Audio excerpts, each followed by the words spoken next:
আমাদের অনেকের এই মানসিকতা আছে অন্যের প্রাইভেট বিষয় নিয়ে কখনো আপনি নাক গলাতে পারবেন না, কারো প্রাইভেসিতে আপনি ইন্টারফেয়ার করবেন না, কারো প্রাইভেট স্পেসে আপনি ইন্টারফেয়ার করবেন না। এটা খুব বাজে একটা স্বভাব, এটা ইসলাম হারাম করে দিয়েছে।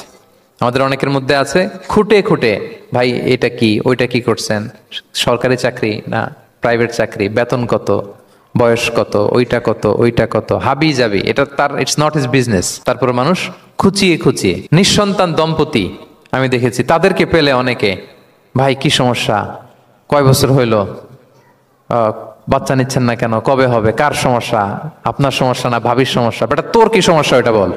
একজন নিঃসন্তান দম্পতি তারা কি স্ট্রাগলের মধ্য দিয়ে যায় আপনি জানেন? এটা তার জন্য পরীক্ষা। ওই পরীক্ষার মধ্যে আপনি খুঁচিয়ে খুঁচিয়ে, মানে সে kind of he is a gynaecologist, treatment দিচ্ছে, ভাই কি হয়েছে এইটা ওইটা, তাদেরকে বিব্রত করে একটা পরিস্থিতিতে ফেলা, এম্বারাসিং একটা সিচুয়েশনে ফেলা, এটা হারাম। এই ম্যানারগুলো ইসলাম আমাদেরকে ধরে ধরে শেখায় যে এটা তোমার বিজনেস না, তুমি খুঁচিয়ে খুঁচিয়ে মানুষের ব্যক্তিগত বিষয় যেটাতে সে বিব্রত বোধ করে এগুলো তুমি জিজ্ঞেস করতে পারো না।